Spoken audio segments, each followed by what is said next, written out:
good morning, good morning.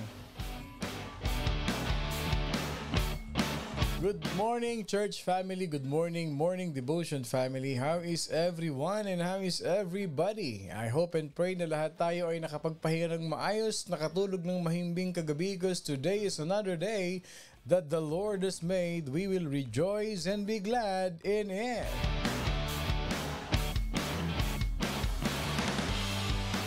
Nako, sigurado ko. I'm very sure na ang daming happy today.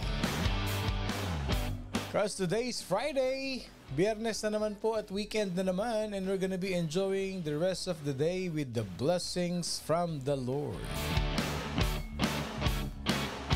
Amen and amen to that. Okay, yung mga nasa trabaho dyan, ingat lang. Mga nagda-drive, ingat po kayo sa pagda-drive. Make sure na kayo naka-Bluetooth habang nakikinig ng ating morning devotion. Praise God. Yung mga kapatid natin sa Pilipinas, magandang gabi po sa inyong lahat. Mga kapatid natin dyan sa Middle East, sa Hong Kong, mga kapatid nating OFW, thank you for being with us today and we are blessed by God. Mga kapatid natin dyan sa Europe, nakikinig sa atin sa France, sa Italy at kung saan-saang parte ng mundo, mga kapatid, we are indeed blessed by God. Yung pong ating mga kapatid dyan sa Alaska, Australia, Canada, magandang umaga sa ating lahat. Welcome sa ating morning devotion. Ako po si Pastor Bong, bumabati na isang mapagpalang Friday morning sa ating lahat. At before we proceed sa ating morning devotion, today is the last book of the Bible that we're gonna study. Congratulations! Congratulations sa mga perfect attendance natin, ano? Next week, graduation na natin sa morning devotion. Congratulations sa inyo mga nakatapos ng 66 books of the Bible. And praise the Lord dahil na-upload natin sa YouTube yung ating aralin sa 66 book of the Bible and it's significant to our life. At I'm sure and I pray na marami tayong natutunan mga kapatid. And can I see an amen to that? Ayan. At dahil Friday ngayon, magkakaroon tayo ng acknowledgement sa ating mga kapatid na nakafocus, nanonood sa atin, nakikinig online. At syempre yung top 3 natin for today. Okay. Ang ating early bird for today ay walang iba kundi si Sister Elma Katapang Florendo. Congratulations kapatid! Ikaw ang ating early bird for today. Tanggapin mong iyong prize kay Lord mamayang 11:29 ng umaga. Ang iyong early bird prize. Congratulations Sister Elma! At ang ating second runner-up ay si Sister Minda Rosales. Congratulations Sister Minda! At ang ating third runner-up all the way from Europe. Aba, talaga naman. Nakatutok na kaagad ang ating kapatid na si Sister Andrea Marino Menzel. Sabi niya, good afternoon everyone. Congratulations sa inyong tatlo. Ang ating top 3, Sister Elma Florendo, Sister Minda Rosales, at si Sister Andrea Marino Menzel. Okay, I'd like to greet a good morning kay Sister Lovely, ang aking wifey. Kay Sister Irma David Delfin, good morning. Kay Tita Zenny Montojo, Sister Gail Rosas Clarin, at Sister Janet Salazar, good morning. Kay Brother Danny din, at saka kay Nicole, Sister Janet. Sister Eileen Williams, wow, nasa Utah ito ngayon, malapit-lapit sa atin. Okay, good morning kay Sister Quincy Nubla, kay Sister Juliet Cruz Badilla, good morning. Kay Mami Edna Langston, good morning. Kay Sister Carol Richardson, good morning. Kay Ma'am Sally Cunanan Dumigpe, good morning. Kay Sister Noraline Mendoza, kay Sister Grace Arambulo,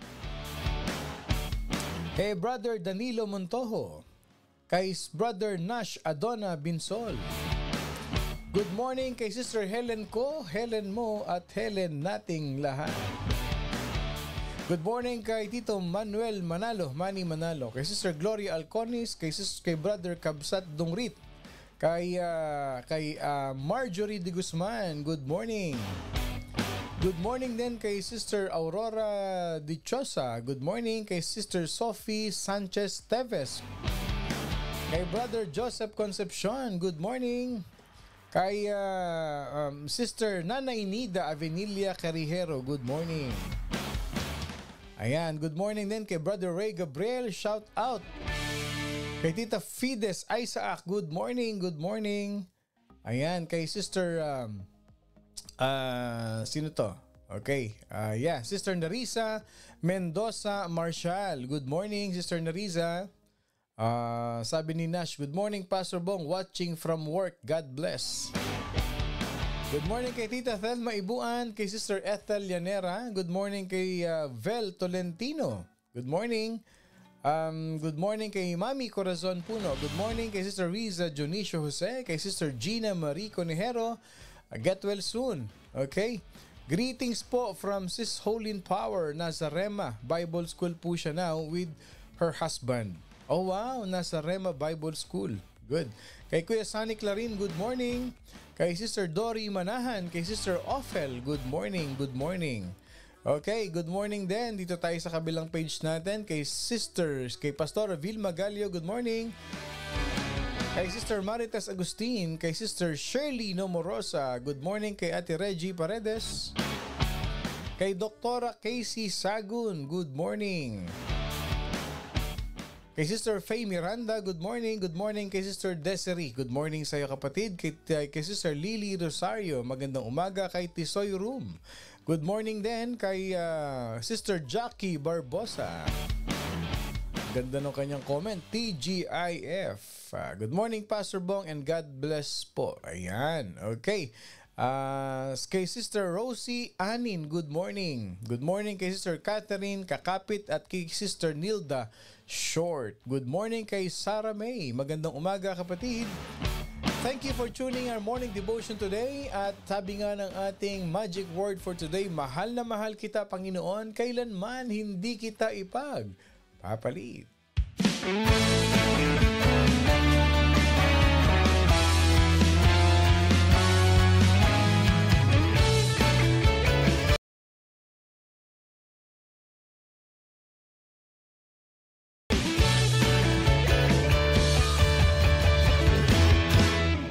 Mahal na mahal kita, Panginoon. Mahal na mahal kita, Panginoon. Kailan may di kita ipagpapalit, pagkat sa piling mo'y langit. Mahal na mahal kita, Panginoon. Mahal na mahal. Mahal na mahal kita, Panginoon. Mahal na mahal. Mahal kita, Panginoon. Kailan may di kita ipagpapalit, pagkat sa piling mo'y langit. Mahal na mahal kita, Panginoon. Habang buhay, pupurihan ka.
na mahal kita, Panginoon. Yes, Lord, we love you so much, Lord God.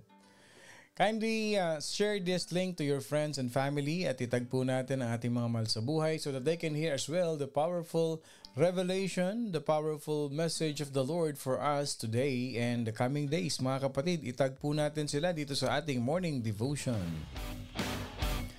Lalo po, speaking of revelation, that is what we're gonna learn today, no? Sabi nila, napaka-complicated po ng Book of Revelation. Let's seek and ask the power of the Holy Spirit that the Book of Revelation, by the power of the Holy Spirit, He will bring it on the surface para maintindihan natin. Makita natin ng malinaw na malinaw ang aklat ng Revelation. Napakaganda po ng libro na ito, kaya stay tuned, huwag kayong aalis dyan. At sa mga darating pang morning devotion, marami po tayong matututunan mga kapatid. I'd like to greet a happy birthday to those who are celebrating their birthdays today. Happy birthday sa inyo mga kapatid. Many more years of birthday celebration be upon you. Ayan, happy birthday. Tanggapin niyo ang balloon from Morning Devotion Family. Yung mga kapatid natin nagsaselebrate na kanilang wedding anniversary, happy anniversary sa inyo mga kapatid. Many more years of fruitful relationship be upon you. Okay, may babatiin lang ako dito, no? Dito sa family natin sa Pampanga. Magandang umaga, good morning kay Kuya Rudy Cabral. Ayan, kay Brother Tatsuki, good morning. Pagaling kayo, Kuya Rudy. Palakas po kayo. Magkikita pa tayo dyan. Bisitahin ko kayo sa Pampanga pag kami nakauwi. Ayan, sabi ni Sister Elma, I am excited to know more the Book of Revelation. Okay. Ngayon, ang Book of Revelation, as we continue mamaya, okay, hindi tayo matatapos sa Book of Revelation dito because I have a surprise sa inyo mga morning devotion family by the next week.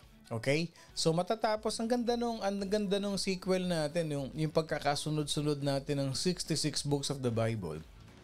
Natapos tayo ngayon. Friday, tapos tayo sa Book of Revelation. Ngayon, Pastor, ano susunod next week? Yan ang surpresa ko sa inyo. Okay? That is what I'm going to surprise each and every one of you. Pagdating ng next week, ano yung bubuksan nating topic na susubaybayan natin, susundan natin araw-araw na naman that will really enlighten us and empower us about the Bible. So, stay tuned mga kapatid. But before we proceed, I'd like to encourage each and every one of you before we sing our worship song. I'd like you to surrender everything to God. Kung nagdadrive man kayo, nasa work kayo, take a moment of silence to give thanks to God, na magpasalamat sa Panginoon. At habang nagpe-play yung ating worship song, I'd like you to type in the comment section whatever prayer request that you want to pray. No? Ipagpe-pray natin to as one family. Ano man yung inyong prayer request, i-type nyo po sa comment section at ipagpe-pray po natin yan. Whatever it is, it might be provision, bagong trabaho, provision sa negosyo, healing, relationship restoration, repentance, humingi tayo ng tawad sa Panginoon, magpasalamat tayo sa Panginoon, just kindly type in the comment section. As we come to worship the Lord, let's worship Him with all our heart, with all our soul, and with all our mind, giving thanks to Jesus for what He has done for us.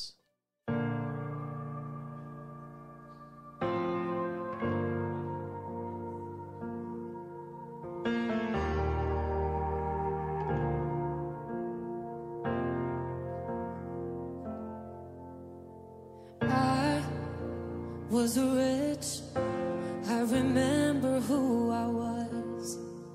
I was lost, I was blind, I was running out of time. Sin separated, the breach was far too wide. But from the far side of the chasm, you held me in your side. So you made a way across the great divide, left behind heaven's throne to build it here inside. And there at the cross, you paid the debt I owe. Broke my chains, freed my soul.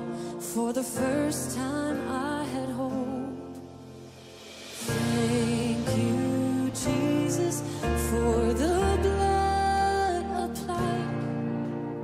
Thank you, Jesus, it has washed me white. Thank you, Jesus, you have saved my life. Brought me from the darkness into glorious light.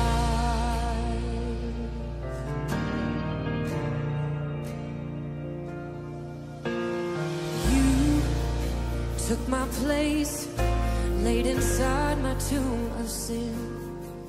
You were buried for 3 days, but then you walked right out again. And now death has no sting, and life has no end. For I have been transformed by the blood of the Lamb. Thank you, Jesus, for the blood applied. Thank you, Jesus.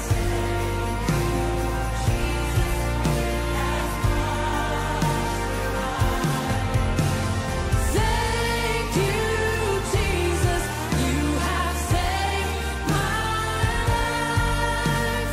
Brought me from the darkness into glorious light. There is nothing stronger than the wonder-working power of the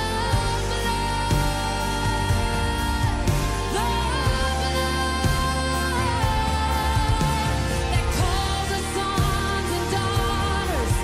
We are ransomed by our Father through the blood.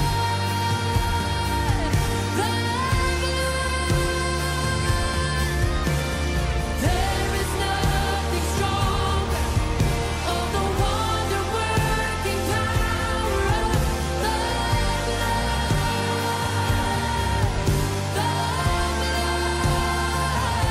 that calls us sons and daughters.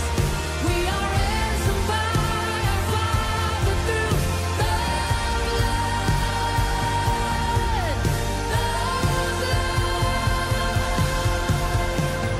Thank you, Jesus, for the blood applied. Thank you, Jesus, wash me white. You have saved my life.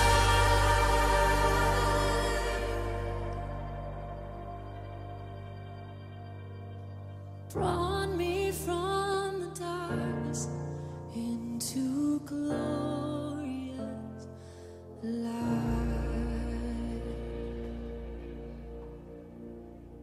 Glory to His name. Glory to His name. There to my heart was the blood applied. Glory to His name. Thank you, Jesus, for the blood. The most precious blood of Jesus, who redeemed us, delivered us from the power of sin. The most precious blood of Jesus, who gave us victory over all the earth. The most precious blood of Jesus, who wakes us up every morning. The blood of Jesus that heals us every day. Not only us, but to those people whom we love. It is the blood of Jesus. Thank you, Jesus, for all the blessings. Yes, it is all by the blood of Jesus. Hindi natin may enjoy ang buhay natin. Yung mga provision sa buhay natin, yung blessing sa buhay natin, hindi natin may enjoy yan if it wasn't from the blood, for the blood of Jesus Christ. I want you to declare this today. That as you declare this, it covers the multitude of our life. All the areas of life has been covered by the blood of Jesus. Kindly comment. Type in the comment section, thank you, Jesus, for the blood. Thank you, Jesus, for the blood. The blood of Jesus who gives us provision in our life. It is the blood of Jesus who redeemed us from poverty. Ang dugo ni Jesus Christ ang nagpalaya sa atin sa kahirapan. At ang dugo ni Jesus Christ ang magpapalaya sa atin sa kahirapan, sa pagkakautang, sa lahat ng desire natin sa buhay. Thank you, Jesus, for the blood. It covers the multitude of sin. It covers everything in life. Thank you, Jesus, for the blood. Because by the blood of Jesus, He forgave us. Our sins are forgiven by His blood. Nagkakamali man tayo araw-araw, maya't maya. But it is all by the blood of Jesus that restores us, that keeps us alive, that strengthens us, that is renewing us every day. It is all by the blood of Jesus. Kaya wag nating kakalimutan yan, mga kapatid. Wag nating kakalimutan. We always have to thank the Lord. Pag nag-thank you, Lord, tayo, Lord, thank you for your blood.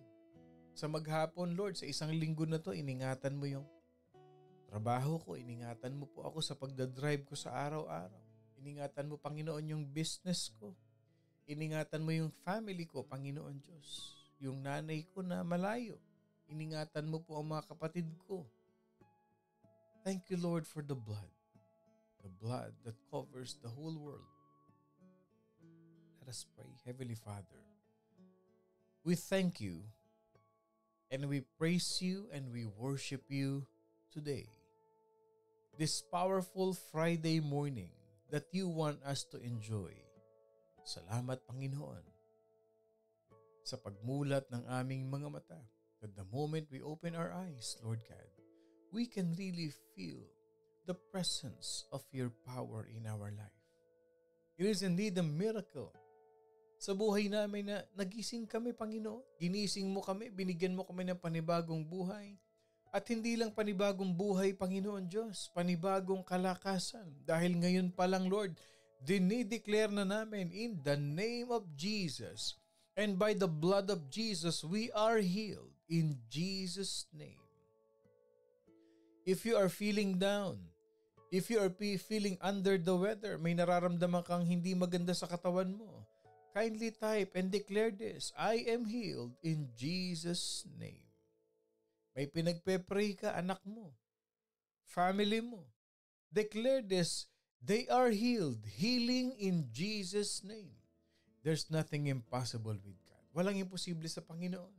But as you declare this with faith and with full dependency,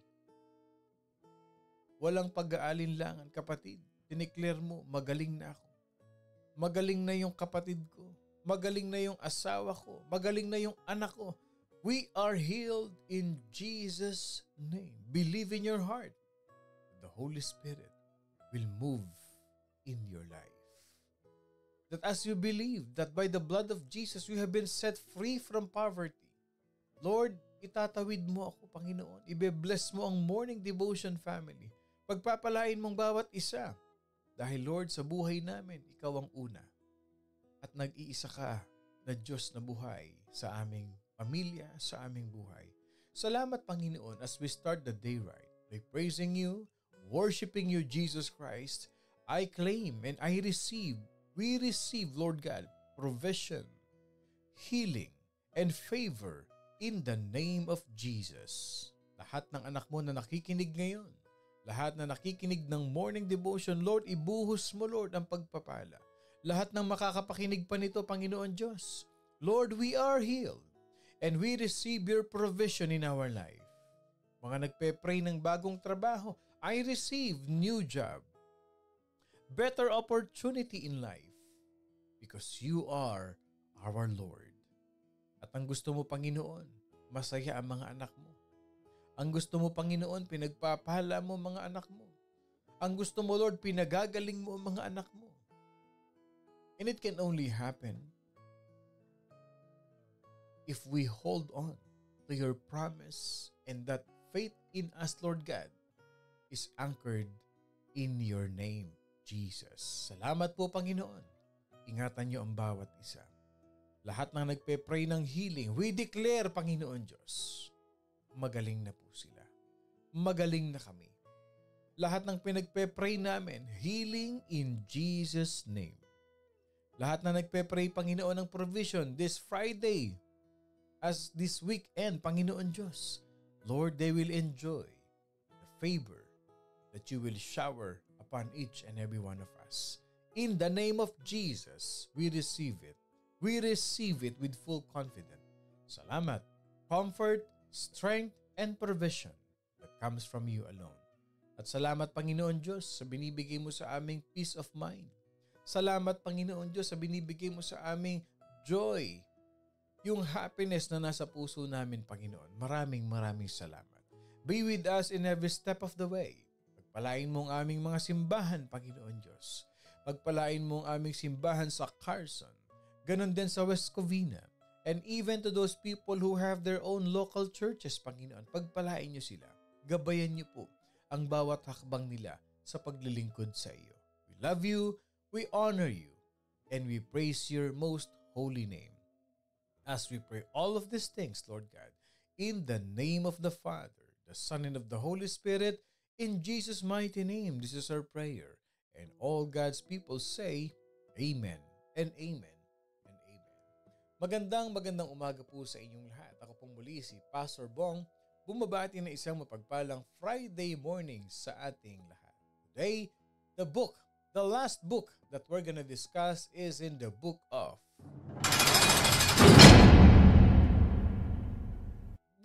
Revelation. Wow! Alam nyo, sa mga pastor, challenging ito. Yes, and even, I'm sure to all of us, no? Ilan sa atin dito ang nabasa na yung Book of Revelation? Okay, be honest ha. At ilan sa inyo dito ang mga nalito sa Book of Revelation? Yung umikot-ikot yung utak ninyo, ano ba tong nakalagay sa Book of Revelation na ito? Hindi ko maintindihan. Just be honest. Be honest, ano? Kasi I've been there. Ganun din po ako, no? Kaya nga, tayong mga, ito yung vision. I just want to share to you. Quick sharing. The vision of Pastor Bong to his church is this. And even to me as a pastor of this church, ng dalawang church ng Carson. Madugo po. Amen po. Okay. Me po. Yeah. Totoo yan. Okay. Ito kasi yun eh. And even the vision that I always apply in my life. And I wanna share to you. Okay? Sa mga nakakarinig po sa atin, meron akong mga mentorings, meron akong leadership training, meron akong one-on-one PIDs, yung mga ILDs ko na ginagawa sa mga leader, developing. Okay. Meron akong 3 prinsipyo sa ministry. And I'd like to share this to you. Okay, number 1, we must always be a student of the Word of God. 3 itong isi-share ko sa inyo. Okay. We must always be a student of the Word of God. Okay. Pangalawa, we must always study the Word of God until we fully understand. Okay? Pangatlo, we must always soak in the Word of God. Yan lang po ang prinsipyo, ang principle sa ministry ni Pastor Bong. Okay? I always humble myself to the Word of God. I will never ever say that I know the Bible already. No. every time I open my Bible, I always, ano ba tawag dito? Consider myself as a student of the Word of God. Bakit? Kasi pag binabasa nyo palagi ang Bible, there will always be a fresh revelation. Tinuturuan tayo palagi ng Bible. Can I see an amen to that? O nakakatakot ang revelation if you're not a believer. Pero sisimplihan natin. Okay.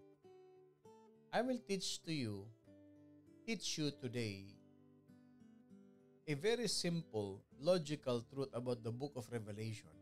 And then we're gonna move forward. Okay? In the coming days. Okay. So curious po kaya excited makinig. Okay, ganito yan. So when you always consider yourself as a student, tandaan nyo, 3 S yan ha, bigay ko sa inyo as student, study, and soak in the Word of God. Pag yan ang naging principle ninyo sa pagbabasa ng Bible, okay, you will never go wrong. Bakit? Because the Bible is always right. Hindi pwedeng magkamali ang Bible. If there are things that you don't understand, it's not that the Bible is magulo and confusing. No. The reason why you don't understand is because you don't understand. Kaya you always have to be a student of the Word of God. You always have to study the Word of God until you fully understand. And then you have always to soak in the Word of God. O yan. Mentoring ko na yan sa inyo ngayong umaga na ito. Okay. Revelation. Jesus Christ. Ito na. Okay. Just as Genesis is the book of beginnings, mga kapatid, the book of Revelation is the book of completion. Yes. The book of Revelation is the book of completion. In it, we can see how God finalizes. Makikita natin sa book of Revelation kung paano finalize o tinapos, tinuldukan, kinunclude ng ating Panginoong Hesukristo yung tinatawag na justification program of redemption. Dito na natapos yung tinatawag na justification program of redemption. Ano yun? Ano yun, Pastor? Ito na yung huling registration ng lahat ng mga maliligtas. Huling paalala na ito. Dahil for so many hundreds and thousands of years, God has given us what? Yung tinatawag na grace period. So eto na, isasarado na yung libro. Tatapusin na ito at yung huling aklat, yung Book of Revelation. And in the Book of Revelation, He justifies His holy name before all creation. Yes. The justification of the most holy name of Jesus Christ bago pa nilalang ang sangkatauhan. So although the Gospels and Epistles, mga kapatid, okay, Gospels, Matthew, Mark, Luke, and John. Epistles, those are in the New Testament, yung pinag-aralan natin ng ilang araw yan, ilang linggo.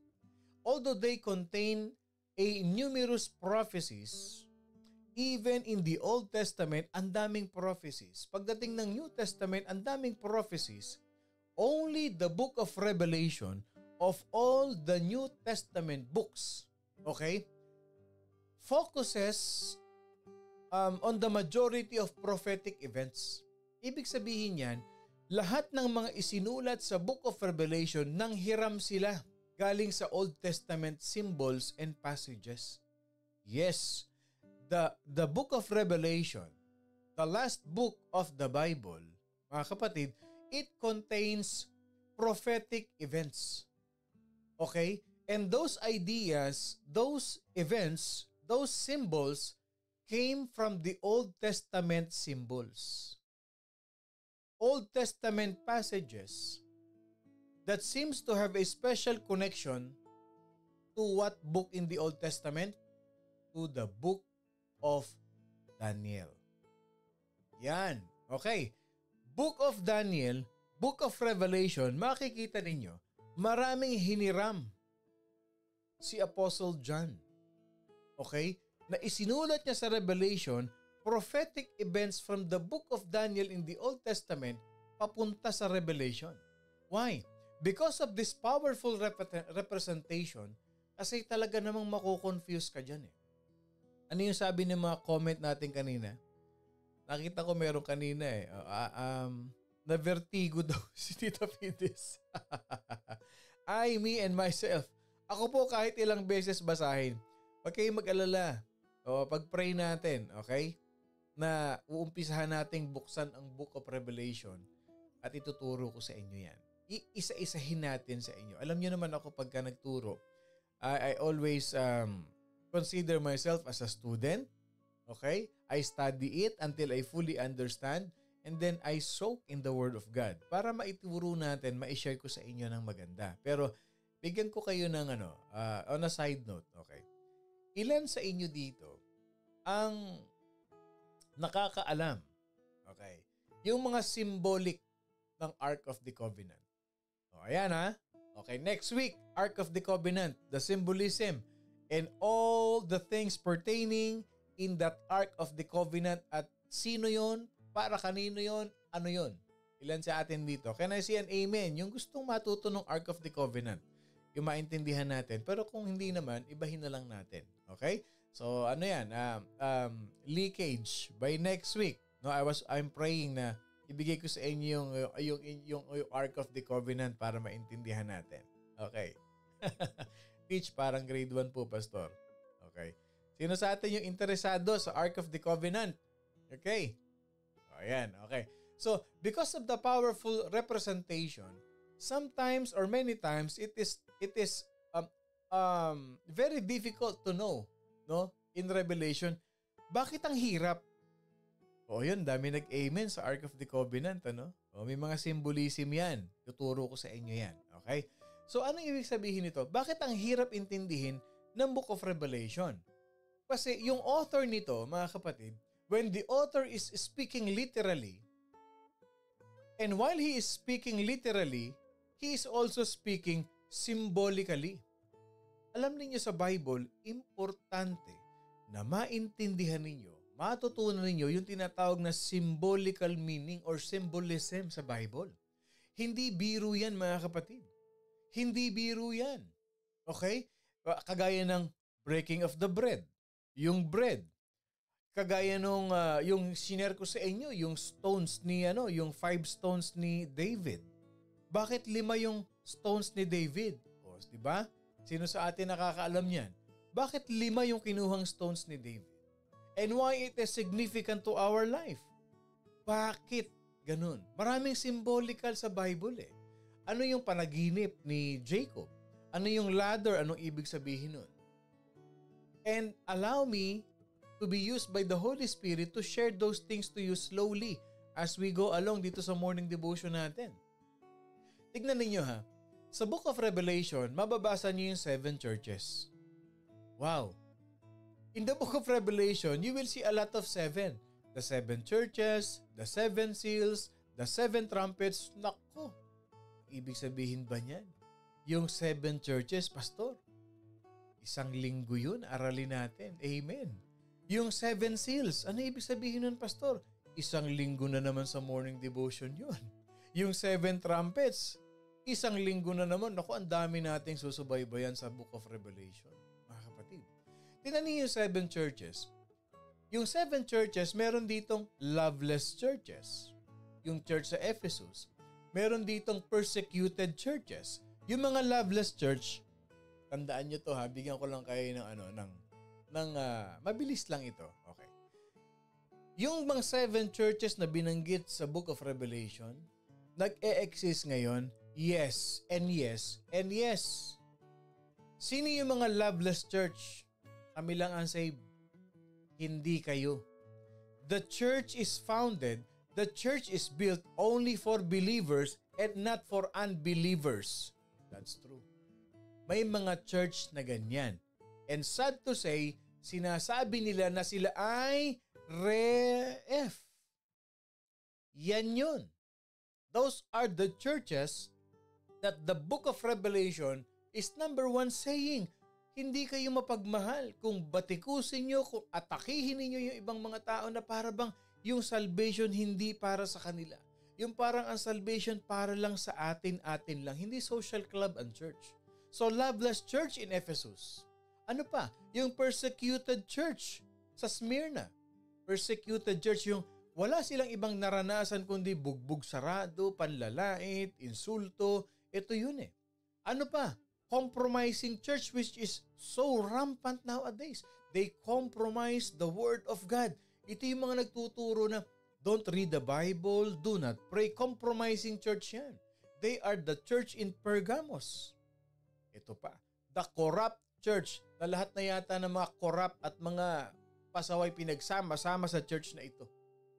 Yung corrupt church na yan, yung church na napakagulo, walang love, walang unity ang church na yan. Yan yung corrupt church. Saan yan? Sa Thyatira yan. Kaya siguro, nagtitirahan sila isa-isa. Tira dito, tira doon, kaya Thyatira. Okay? Corrupt church yan. Ano pa? Yung dead church sa Sardis. Sardis na hindi sardines. Sardis. Okay? Dead church. Ano yung mga church na yan? Yung parang okay na tayo. Okay, i-maintain na lang natin ito na magse-celebrate tayo ng ating 30 years, 30 tayo. 1 soul per year. Ito yung mga dead church. Ano pa? Faithful church. Faithful church ng Philadelphia. At ito, na natutunan natin lately lang. Yung mga lukewarm church. Saan yan? Sa Laodicea. Kaya tayo, hindi tayo Laodiceans. Okay? If we were choose among the 7, doon na tayo sa Philadelphia o yung faithful church. Mas katanggap-tanggap. Mas naging masunurin pa. 7 seals. What are the 7 seals? What are the 7 trumpets? Those are so many to discuss in here. Alam nyo naman, limitado yung oras natin. At minsan nga, nag-extend pa nga ako at talagang nakakahiya naman. At nakuha ko yung oras ninyo sa umaga. Hindi ba? Ano pa? Kung babasahin ng Revelation, we can see the woman, the child, and the dragon. What is the significance of that? Ba't pinagsama-sama yung babae, yung anak, at saka yung dragon? What are the significance of the beast from the sea? The beast from the earth? The lamb and the 144,000? The proclamation of the 3 angels? Confusing talaga ito. At kung hindi natin ito mapag-aaralan, if we're not gonna be a student of the Word of God and study until we fully understand and soak with the Word of God, we can never understand this. Alam nyo kung ano mangyayari sa inyo? Kung ano lang yung marinig nyo, yun pala yun. Ganun pala yun. Pinagturo, alam mo yung 7 dragons dyan? Yun yung katol na sinasabi ngayon. Kulay green yun na paikot-ikot. Yun yung dragong katol. Hindi maniniwala ka na kaagad. What else? Yung tinatawag na the bowl judgment. The 7 angels and the 7 plagues. May 7 bowls pa. Hindi ba? May 7 bowls pa yan. O tapos meron pang the woman and the beast. And here we can see the fall of Babylon. At makikita natin, akala natin yung commercial nung araw, yung White Castle na may nakasakay sa puting kabayo. But in the book of Revelation, we can see Christ riding on a white horse. And then we can see Satan bound for 1,000 years. And Satan the saints reigns for 1,000 years with Christ. Grabe ang nilalaman ng Revelation. And there, yung satanic rebellion that has been crushed. The Great White Throne Judgment. Ang dami nito. May New Jerusalem, may River of Life. There are so many in the book of Revelation. However, simplihan muna natin ngayon. Revelation, the book of Revelation, it features several high moments of worship in which yung mga residente ng langit at yung mga anak ng Diyos, mga kapatid, they praises the Lord. For what? For the Lord is holy. For His righteous judgments. And these extraordinary times of worship are usually presented as joyful songs of praise. Ang daming praises songs and worship songs sa Book of Revelation. In Book of Revelation chapter 4, 8 to 11. Chapter 5, 8 to 14. Chapter 7, verse 9 to 12. Chapter 11, verse 15 to 18. chapter 15 verse 2 to 4, chapter 16 verse 5 to 7, chapter 19 verse 1 to 7. All of those verses in that chapter are all joyful songs of praise with the Lord. So hindi lang confusing ito, marami din ditong matututunan tayo, and most of the songwriters, they took it from the book of Revelation. So I want you to be excited to that. Yung mga binanggit ko kaninang mga 777 na yan, ibibigay ko sa inyo yan dito sa morning devotion. Pero I'd like you to make a promise to me. Okay? I want you to type this promise. Okay? Kailangan na may promise din kayo sa excuse me. May promise kayo sa akin. Okay? Promise na i-share ninyo, itatag ninyo ang mga pamilya nyo, kaibigan nyo sa morning devotion. Can I see a promise to that? Can I see a promise to that? Okay? Promise, yun lang ang akasunduan natin. You will tag, you will share morning devotion. Okay? So in the title of this book in the Greek form is Apokalipsis Ioannou. Okay? Ioannou. Ioannou. Apokalipsis Ioannou. Ang ibig sabihin nun, Revelation of John. Okay? It is also known as the Book of Apocalypse. O ayun o, laki ng promise ni Mami Cora. O promise ninyo sa akin ha, itatag ninyo. I-share ninyo yung ating morning devotion. Okay? Yung i-type nyo yung @followers, @everyone, tinatag nyo na yung mga kaibigan nyo nun. Okay? The transliteration of the word apocalypse meaning, okay, ibig sabihin ng apocalypse is unveiling. Alam niyo yung veil sa kinakasal? Pag tinanggal mo yun, ina-expose mo yung mukha nung bride, yun yung unveiling. Inaalis mo yung takip. Okay? Or disclosure of information or revelation. Yan ang transliteration ng salitang apokalipsis. Okay? As a result, the book reveals information that would not otherwise be possible. Ibig sabihin nito, itong libro ng Apokalipsis o ng Revelation, mga kapatid, meron ditong mga inexposed ni reveal na hindi natin alam na posible pala o mangyayari pala o nakasulat pala. So ang ginawa ng mga biblical authors or mga biblical theologists, ginawa nila ganito, Bible scholars. They made a better title that comes from the first verse. Okay. Ano ang ginawa nilang title dito? Officially, The Revelation of Jesus Christ. Yan ang official title niyan. Okay? Revelation of Jesus Christ. This could be taken as a revelation that came from Christ or a revelation about Christ. So both of these are appropriate. I thank you, Sister Minda. O, ang dami ko nga nakita na meron tayong first timer. Thank you ha. Thank you sa inyong time. Okay. So pag sinabi natin revelation of Jesus Christ, it's either the revelation came from Christ or it is a revelation about Christ. Appropriate naman sila pareho. So Revelation was originally written to 7 local churches in Asia Minor. Again, ano pastor yung Asia Minor? Ito yung bansang Turkey. Okay, pag sinabi na nakita ninyo sa Bible Asia Minor, Turkey yan in our modern times. So, isinulat ito ni Apostle John sa island of Patmos para sa 7 churches.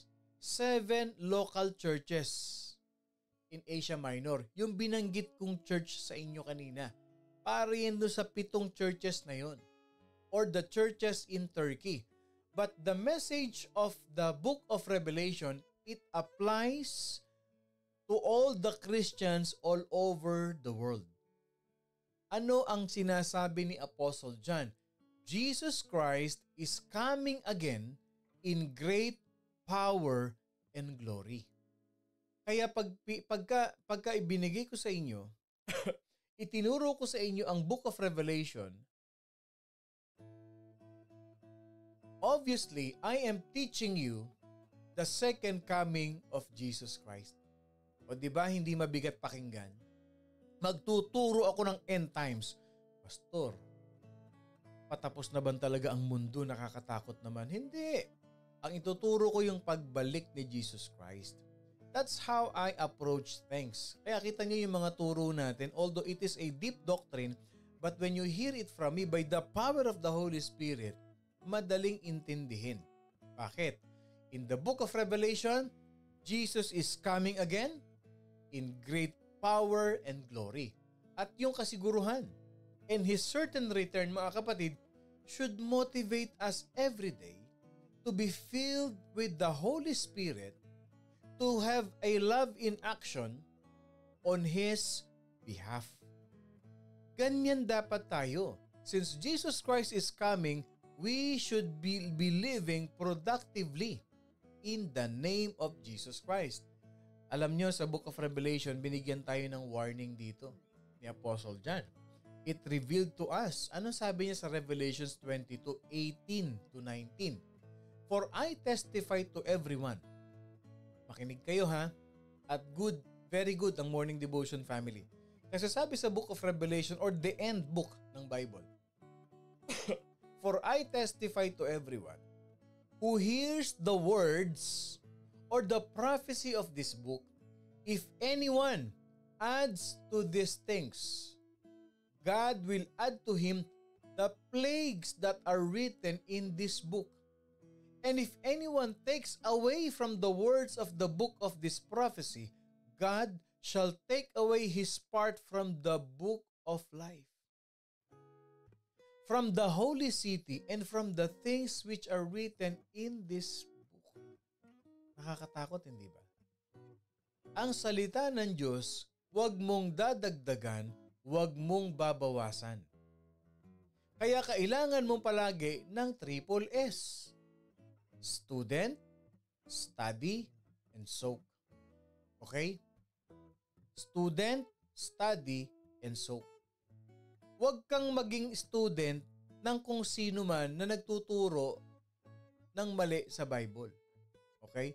Huwag kang mag-study ng may maling source of knowledge and understanding. At huwag kang mag-soak sa iba't ibang source ng mga nagtuturo ng mali. No. Bible lang, isa lang.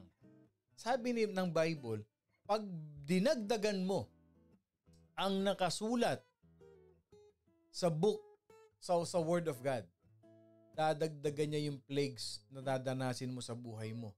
Punishment yun. Pag binawasan mo naman ang nakasulat sa Bible, let's say, bakit sabi ni Kristo ganito? Bakit sabi niya ganoon? Wag na natin i-consider itong chapter na ito. Dito na lang tayo. Mag-base na lang tayo dito na it is all covered by grace. Teka muna. May mga ibang nakalagay din dyan. Okay? Huwag mong bawasan. Posible ba na yung Bible lang ang gamitin? Yes. For so many years, Bible lang naman ang ginagamit ko pagka ako'y nagpipreach. Sobra-sobra pa nga. Galing lang sa Bible. Pag binawasan mo raw ang Word of God, mga kapatid, ano sabi niya? God shall take away His part from the book of life. Tanggal na yung pangalan mo sa book of life. Wow, nakakatakot. Ano ang theme? What is the theme of the book of Revelation? Okay, the book of Revelation, it centers around awesome symbols and visions. Okay, mga extraordinary visions, extraordinary symbols of the resurrected Christ. Who alone, Jesus Christ, has the authority to judge the earth. Okay? And He has the authority to remake the earth. Kaya nga may New Jerusalem dyan sa book of Revelation. And He is the only authority to rule the earth in righteousness. Ano sinong author? The Apostle John wrote the book of Revelation during his exile on the island of Patmos. Kailan ito sinulat ni Apostle John? Most scholars believe that this book was written around 95 AD. Okay? 95 AD. After death or Anno Domini. Kaya ito yung pinakahuli. Ano ang structure ng book of Revelation? Revelation starts out with a vision of Jesus Christ in chapter 1. Okay? Yung vision ni Jesus Christ. And then followed by a message from Him to the 7 churches in Asia Minor. Okay? Chapter 2 and chapter 3. And then it followed by another vision of Jesus in chapter 4 and 5. Puro vision ni Jesus Christ ito na nakalagay dito sa Book of Revelation. And the remaining chapters of this book, it signifies a difficult symbolism and amazing imagery or illustration na nakakagulat, nakakalito, nakaka-vertigo to picture the final triumph of good over evil. Yan yun. Okay? Ibig sabihin lang, pinakikita rito kahit nalilito tayo, nako-confuse tayo, good triumphs over evil pa rin dito sa Book of Revelation. Okay? As you read the Book of Revelation, obviously, meron tayong life principle na matututunan natin dito. Okay? Number 1, anything that you hold too tightly, you will lose. Ano mang bagay na hawakan mo ng mahigpit at huwag mong bitawan, you will lose. That is the pattern of the world. Okay? Kahit naman tayo alam nyo ba na hindi naman talaga tayo ang kumakapit kay Jesus? Si Jesus ang nakahawak sa atin. Why? If we will base yung ating holding on to our faith in Jesus Christ, there is a tendency na bibitaw tayo. Why? Because our strength is limited. Our strength is limited and there will be times na maglulusin yung hawak mo. Makakabitaw ka. But praise be to God kasi si Jesus ang nakahawak sa kamay mo. Siya ang nakahawak sa braso mo. At si Jesus has an infinite strength. Mga kapatid, hindi napapagod ng Panginoon. Kaya kahit napapagod ka, umiiyak ka, nadidisappoint ka, tandaan mo, nakahawak sa iyo ang Panginoon. So anything you hold too tightly, you will lose. Revelations chapter 3 verse 16 and Revelations chapter 9 verse 6. O, binibigyan ko na kayo ng verse ha. Okay. Pangalawang life principle. Whatever you acquire outside of God's will, eventually will return to ashes. Pag hindi will ni Lord, mawawala yan sa iyo. Pag hindi will ni Lord, hindi yan magpo-prosper. Believe me. Number 3, if it is necessary, God will move heaven and earth to show us His will. Okay. Yung kanina nga palang sinabi ko, no? Outside God's will return to ashes. Revelations chapter 6 verse 17. Okay? If necessary, God will move heaven and earth to show us His will in our life. Revelations chapter 10 verse 7. Okay? At yung Revelations 22 verse 12, last life principle, an eager anticipation sa pagbabalik ni Lord should keep us living productively. Revelations 22 verse 12. Okay? So, ilan sa atin na naka-experience na yung sudden, may nangyaring, isang iglap lang may nangyari sa buhay natin. May nangyaring event, may nangyaring circumstances o in just a click or a snap of a finger, may biglang bumalaga sa iyo. Something that is confusing or intimidating beyond your ability to figure out. Yung bang, ito nasa harapan mo ng bigla na hindi mo maintindihan, hindi mo maunawaan, at hindi mo ma-figure out. But as you keep on looking, as you keep on analyzing and studying, reading, reviewing the matter, suddenly you see the big picture. Yan ang Book of Revelation. Pag tinignan natin, uy, nakakalito. Ano ba ito? Ang hirap naman. But as you again, student, study, soak. Student, study, soak. Unti-unti nabibigyan ng linaw. Nakikinig ka pa ng morning devotion. Nakikinig ka pa sa preaching. Nakikinig ka pa ng Bible podcast o nababasa ka ng Bible. It becomes clearer and clearer. And you begin to see how it all fits together. Yan ang Book of Revelation. It takes time. It takes patience. Okay? It takes a lot of understanding and meditation. Okay? Why? This book is God's way of ending His Bible by making us think. Kailangan nating mag-isip, mag-aral, yung pinakahuling aklat ng Biblia. And the Lord wants us to think about the upcoming future. That's what it is. Ano ba yung upcoming future? The rapture of the church. The events of the tribulation. The return of Christ. At yung ating eternal future. Saan? New heavens, new earth, and new Jerusalem. Yan ang upcoming future ng isang anak ng Diyos. The rapture of the church, sulat ninyo yan. What is the upcoming future in the book of Revelation? Number 1, the rapture of the church, the events of the tribulation, the return of Christ, our glorious eternal future, at panglima, new heavens, new earth, new Jerusalem. If you don't understand the book of Revelation, keep reading it. Keep studying it. Okay, mga kapatid, and soak every passages of the book of Revelation. But never disregard the help of the Holy Spirit, and it will start showing you how great, clear picture it is. In that way, mga kapatid, you will see clearly what the book is speaking to you. It will encourage us to continue. Bakit kamo? Kasi meron tayong dalawang promise galing kay Lord sa book of Revelation. Ano yun? O ito na naman. Sulat na naman. Revelation chapter 1 verse 3. We are blessed by reading the book.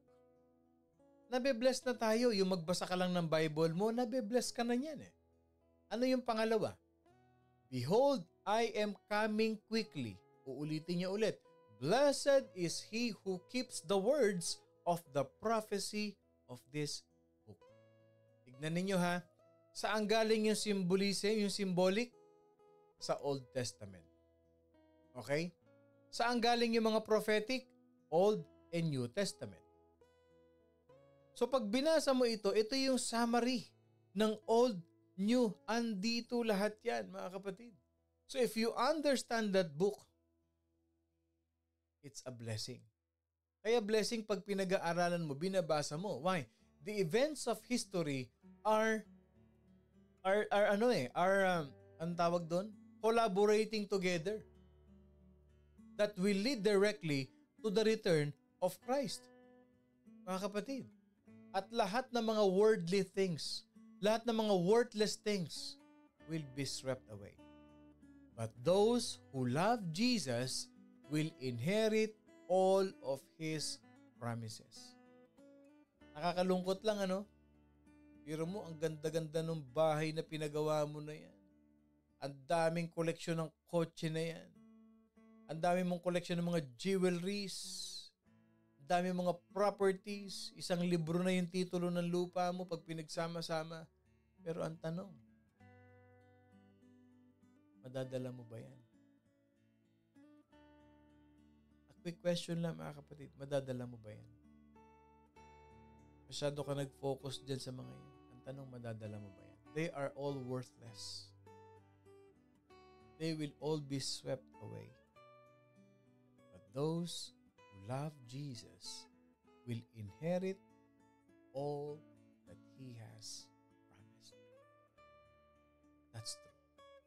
The last invitation of the Bible invites whoever desires to come and drink from the fountain of eternal life, which is Jesus Christ Himself, will inherit the heavens, the new earth, the new Jerusalem. Wow. Wow. And wow. As we end, what is the key theme of the book of Revelation? Christ is returning. Whoever desires is invited to come and to drink the waters of eternal life and live with Jesus in eternity. Yan ang theme niyan. So what is our key challenge in the book of Revelation? Okay. Yung mga end time events have been revealed to us. That's true. Nangyayari na, nakikita natin because we are living in the end times. Now, there are a lot of invitation that has been offered. What we have to do now is to do our part. Ano ang part natin? To share the truths with those who have not heard of His glorious salvation. I'm telling you this. I'm not threatening or hindi ko kayo tinatakot. I don't want you to get scared with this. The time is so short. So make each moment count for the Lord. Make each moment count for those people around you. Magkaroon tayo ng sense of what? Of yung urgency. Pabalik na si Jesus Christ. Hindi natin alam kung kailan, walang nakakaalam. But one thing we know, as we live in the end times, Jesus is coming soon.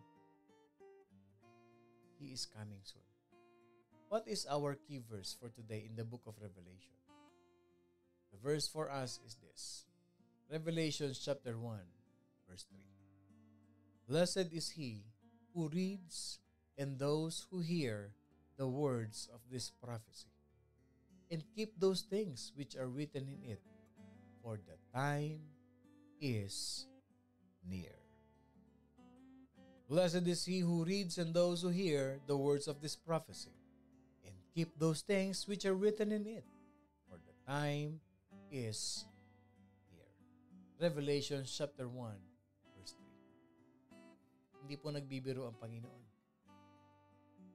At pag si Lord nangako, ginagawa niya. Hindi napapako.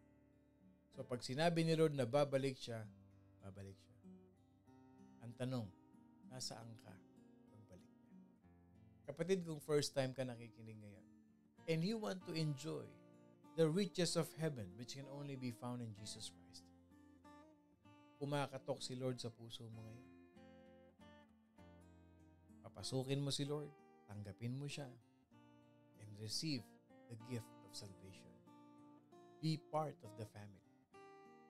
Live with Jesus. Live in heaven for eternity. Simple lang. Follow me in this short prayer. Follow me in this short prayer. At kung ready ka na, here we go. Lord, I admit that I am a sinner. Inaamin ko po na ako'y makasalanan. Thank you for dying on the cross to redeem me from eternal death in the lake of fire. Thank you, Lord, for the forgiveness of my sin. Beginning today, I receive you, I accept you as my Lord and personal Savior. Rule my heart, rule my life. I surrender my life to you. Amen. Kapatid, kung sinundan mo yung maiksing panalangin na yan, congratulations. Let me know so I can help you to start up your new life with Jesus. Let us pray. Heavenly Father, thank you for your marvelous gift of salvation. Lord, all glory, all the praises be unto you. Lord, we praise you and we honor you because you are our Savior that is very soon coming. You are our King and Lord of Lords. In Jesus' name we pray. Amen and amen and amen. Magandang umaga pong muli sa inyong lahat. Ako pong muli si Pastor Bong. Bumabati na isang mapagpalang Friday morning sa ating lahat. Enjoy niyo po yung inyong weekend with your family and see you later sa ating Bible study sa West Covina. At sa Sunday naman, magkita-kita po tayo sa ating napakaganda at bagong simbahan sa Carson. 22219 Avalon Boulevard, Carson, California. Ito po yung ating worship service, mga kapatid. Yan, sa Carson. Okay? Magkita-kita po tayo dyan sa Sunday at sa hapon naman ay magkita-kita tayo sa West Covina. Okay? 1773 West San Bernardino Road, West Covina, California. Ito po yung ating address sa West Covina. 3 o'clock po ang ating service dyan. Okay? Magkita-kita po tayo mga kapatid. We are all blessed by God. Lagi po ninyong tatandaan, pabalik na si Lord, magpakabait na tayo at i-share ang Word of God. At wag na wag kakalimutan, we are so blessed by our King of Kings and Lord of Lords. We are blessed by God mga kapatid. I love you all with the love of the Lord.